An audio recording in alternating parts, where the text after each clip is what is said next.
पुराने समय की बात है। एक छोटे से गांव में मोहन नाम का एक साधारण किसान रहता था। उसकी दिनचर्या खेतों में काम करने और अपने परिवार का ख्याल रखने में बीतती थी।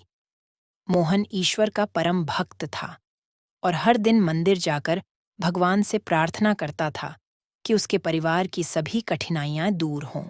एक दिन जब मोहन अपनी फसल की कटाई कर रहा था, तभी एक वृद्ध साधु वहां पहुंचे। साधु ने मोहन से पानी मांगा। मोहन ने श्रद्धा से उन्हें पानी पिलाया और भोजन का आग्रह किया। साधु ने भोजन करने के बाद मोहन को आशीर्वाद दिया और कहा, तुम्हारी भक्ति और परिश्रम से भगवान विष्णु स्वयं प्रसन्न हैं। वे तुमसे मिलना चाहते हैं। मोहन को अपने कानों पर विश्वास नहीं हुआ। उसने साधु से पूछा, क्या यह सच है? भगवान मुझसे मिलना चाहते हैं? साधु ने मुस्कुराते हुए कहा, हाँ, लेकिन यह यात्रा आसान नहीं होगी।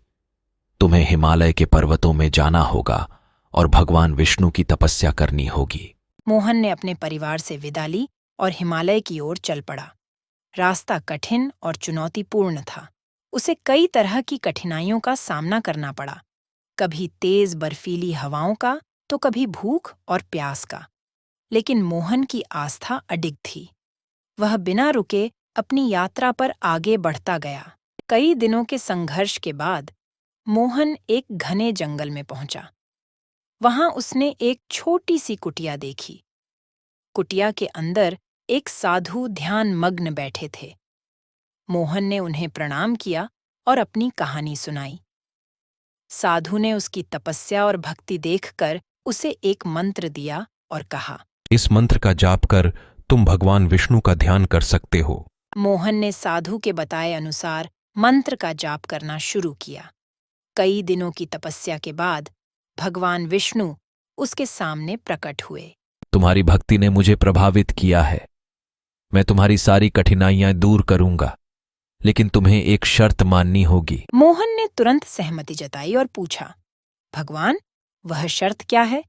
भगवान विष्णु ने कहा, तुम्हें अपने गांव में लौटकर वहां के लोगों की मदद करनी होगी और उनकी सेवा करनी होगी। तुम्हारी सेवा से ही तुम्हारे गांव का विकास होगा और तुम्हारे परिवार की सारी कठिनाइयां दूर हो जाएंगी। मोहन ने भगवान विष्णु की बात मानी और गांव लौट आया। उसने गांव के लोगों की सेवा करने का संकल्प लिया। उसने गांव में एक स्कूल और एक अस्पताल बनवाया। अपने खेतों में नई तकनीकों का प्रयोग कर फसल उत्पादन बढ़ाया और अन्य किसानों को भी सिखाया। धीरे धीरे गांव में खुशहाली लौट आई। मोहन की सेवा और परिश्रम ने गांव का रूप बदल दिया। लोग उसे आदर और सम्मान देने लगे। भगवान विष्णु की कृपा से उसके परिवार की सभी कठिनाइयां दूर हो गईं और उसका जीवन सुखमय हो गया। मोहन ने अपने जीवन की सबसे बड़ी सीख सीखी कि ईश्वर की सच्ची भक्ति सेवा और परिश्रम में है।